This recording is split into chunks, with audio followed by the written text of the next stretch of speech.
Buenos días a todos. Quisiera agradecerle a la ANDI por esta invitación a la Oficina del Alto Comisionado para la Paz.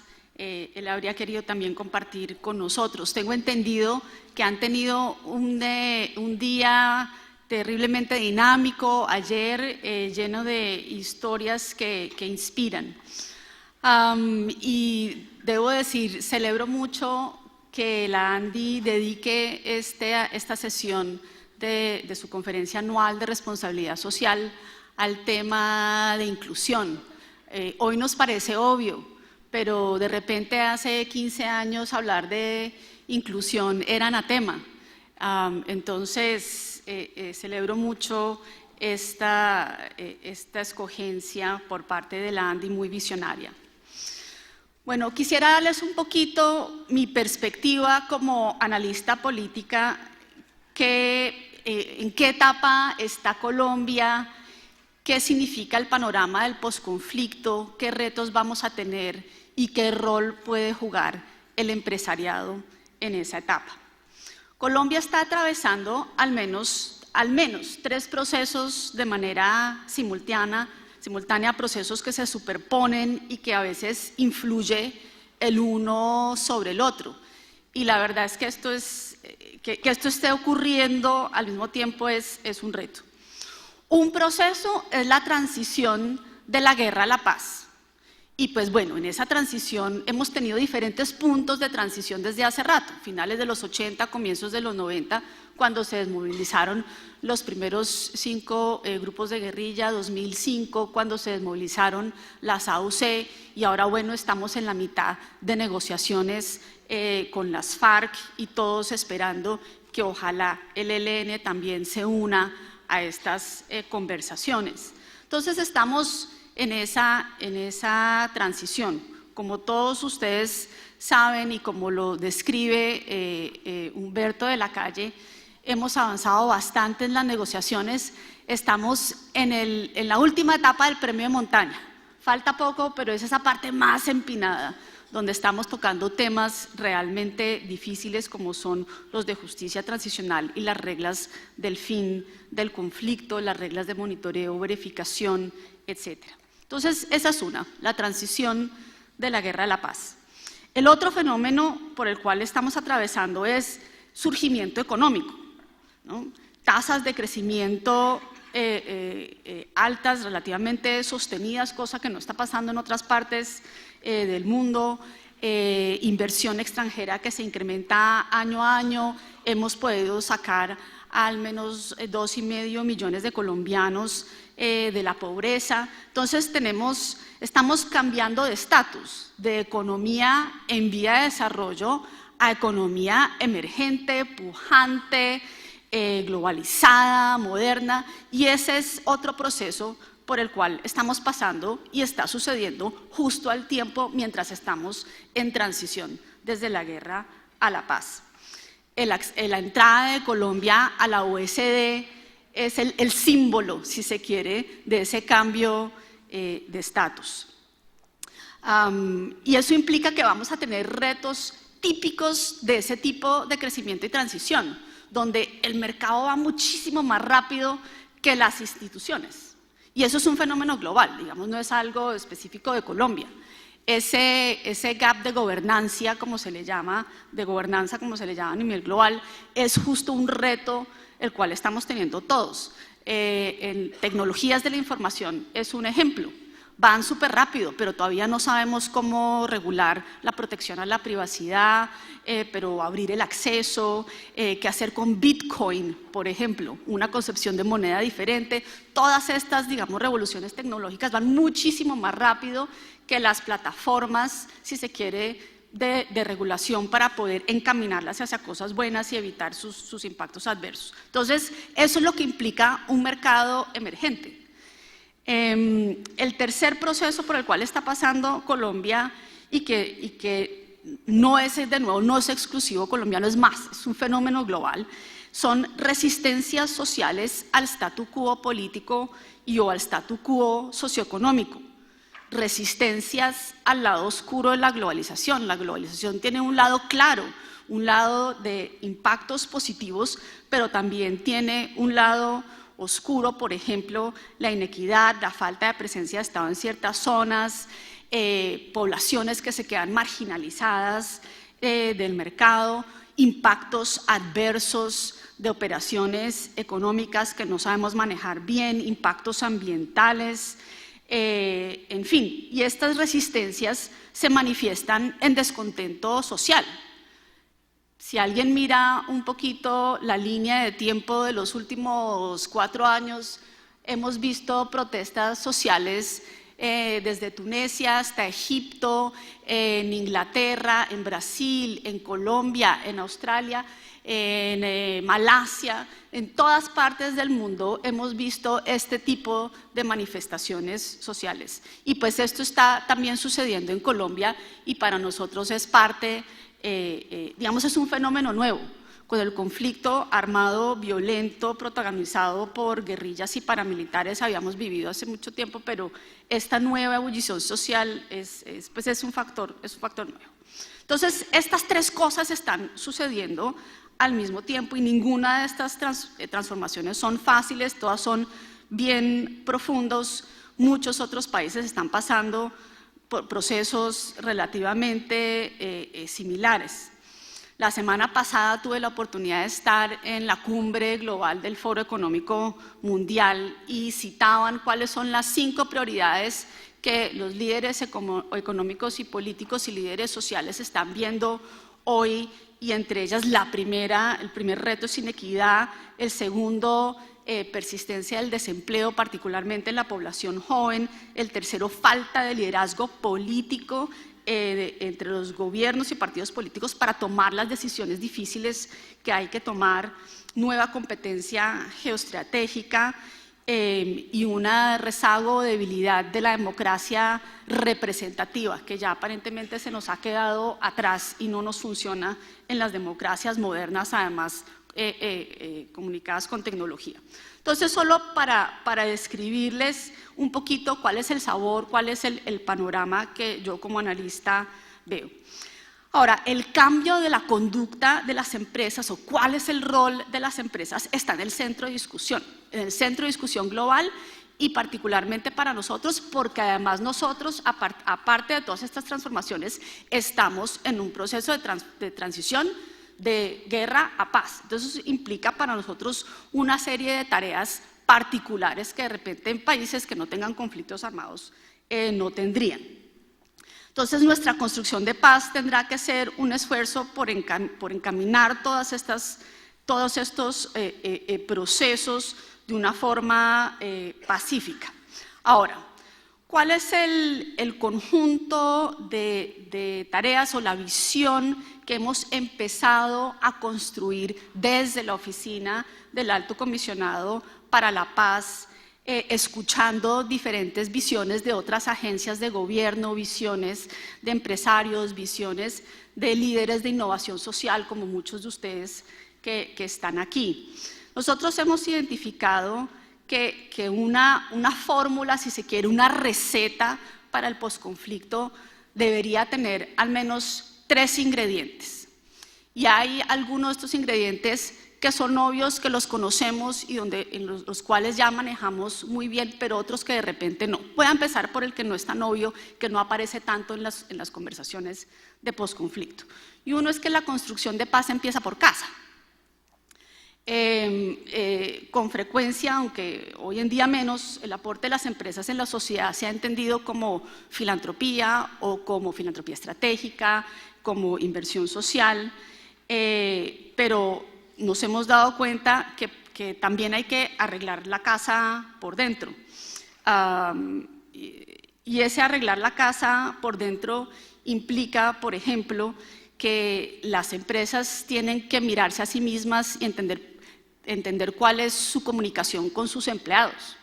¿Están sus empleados satisfechos? ¿Están todos los derechos laborales de sus empleados satisfechos? Las empresas han hecho este tipo de indicadores como Great Place to Work, no sé si algunos de ustedes lo han escuchado, para saber cuál es el clima laboral. hay discriminación de género en las empresas, cómo es el trato entre los jefes y su equipo. Hay maltrato, en fin, todo este tipo de cosas hacen parte de un buen clima. La formalización del trabajo. Todos sabemos que formalizar la economía hace parte de esa gran tarea de transformación por la cual Colombia tiene que pasar, pero pues eso qué implica para el manejo de una empresa en su cadena de valor.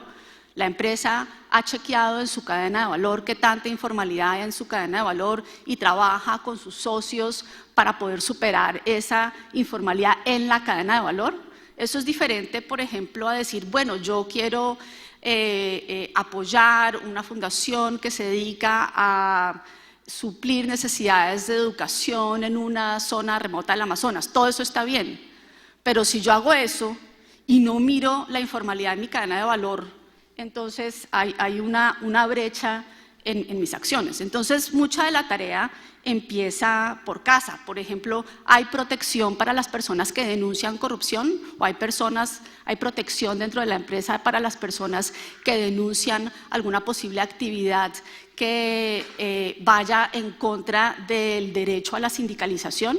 ¿Se pueden reportar estas cosas? ¿Hay posibilidad de hablar estas cosas dentro de la empresa? Entonces, de nuevo, estos son solo ejemplos de qué significa arreglar la casa por dentro y que ese es un pilar fundamental.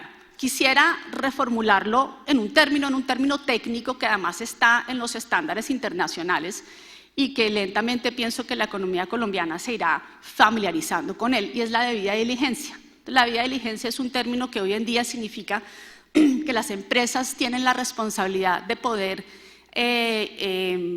investigar cuáles son los potenciales impactos adversos de sus operaciones sobre la gente. Por ejemplo, si yo tengo procesos de adquisición de tierras, he hecho debida diligencia para poder saber si esa tierra le pertenecía a un desplazado o no, qué tanta información tengo a mi disposición, qué puedo hacer diferente en un proceso de adquisición de tierras. Este tan solo es un ejemplo. Entonces se llama debida diligencia. Hay una razón pragmática, si se quieren, por la cual yo pienso que esa acción sin daño, si se quieren, o arreglar la casa por dentro, tiene que hacer parte de la receta. Se viene dentro de los estándares internacionales. Apenas Colombia perfeccione su ingreso a la OECD, estos requisitos le van a entrar a la cadena de valor colombiana. Aquellos que estén insertados en el mercado global lentamente tendrán esos requisitos. Les voy a poner un ejemplo. En diciembre del año pasado, Coca-Cola anunció una política bastante audaz. Audaz también, sus competidores también dijeron que era audaz. Y dijo que iba a tener una política de cero acumulación de tierras, cero land grabbing, como se dice en inglés, y que iba a hacer públicos por primera vez quiénes eran todos sus proveedores de azúcar, y que iba a iniciar unos procesos de debida diligencia en sus proveedores de azúcar. Escogió 2 países más pequeños para poder empezar a hacer el piloto de la metodología y después ir a los mercados más grandes. Entre esos países está Colombia, está Guatemala, después hará ese proceso en Brasil y en México, pero eso implica que la cadena de valor de Coca-Cola estará inmersa dentro de estos estándares. Entonces, por razones de competitividad, pienso que hay aparte de todo lo que esto aporta a la construcción de paz, hay una buena razón para que las empresas en Colombia se adhieran a este tipo de estándares. Entonces, esta es la parte, digamos, menos pensada, pero este realmente es el mínimo indispensable. De nuevo, yo no estoy aportando lo suficiente a la construcción de paz si hago una donación aquí, pero no tengo en orden mis relaciones laborales. El segundo ingrediente, y este es el ingrediente donde muchos de ustedes son campeones, y los ejemplos que ustedes escucharon ayer con seguridad le pegan a esto, y son las alianzas público-privadas para el desarrollo. Y es aquí donde realmente la innovación ocurre desde las empresas. Son ustedes las que se inventan nuevas fórmulas sobre cómo hacer esas alianzas. El reto que vamos a tener en el posconflicto es poderlas ordenar, poder tener una instancia de coordinación para que tengamos un mayor impacto en ese tipo de alianzas público-privadas para que nos ayuden en la implementación de los acuerdos. Los acuerdos prevén una gran dinamización de la economía en el campo y eso no se va a lograr solo sin el concurso y la coordinación con otras empresas para que esos productos tengan mercado, para que esas asociaciones tengan acceso a conocimiento de tecnología, que tengan todas las capacidades para poder operar. Quisiera añadir un ingrediente de repente distinto, y es alianzas público-privadas para la democracia. Ahí le tenemos que meter un ingrediente adicional y es el ingrediente de la democracia. Y el ingrediente de la democracia implica no solo preocuparse por las transacciones económicas que de repente vayan a generar empleo, pero preocuparse por la calidad de los estándares que están sucediendo en esa cadena de valor, por la realización de los derechos de la gente en esa cadena de valor. También implica en volverse, en que el sector privado se vuelva una parte interesada en lo público, que al sector privado le importe, por ejemplo, que haya clientelismo, le importe que haya corrupción en el sector público, le importe que la alcaldía no funciona, le importe que de repente haya debilidades en una CAR local, le importen el desempeño de lo público y que pueda juntarse en acciones colectivas para poder mejorar las capacidades del sector público y mejorar el desempeño del sector público. Entonces, volverse una parte interesada en lo público es parte de esa receta de las alianzas público-privadas que ustedes bien conocen y que saben hacer. Quisiera también resaltar un aspecto del acuerdo. La palabra participación es uno de los ejes transversales de lo que se ha venido negociando. Y si ustedes seguramente han leído lo que se lleva acordado, la palabra participación está ahí recurrentemente. Los programas de desarrollo territorial que se implementarán funcionarán con la participación de las comunidades. Es una participación que debe ser libre, no coartada, que debe ser plural, que debe ser eficaz.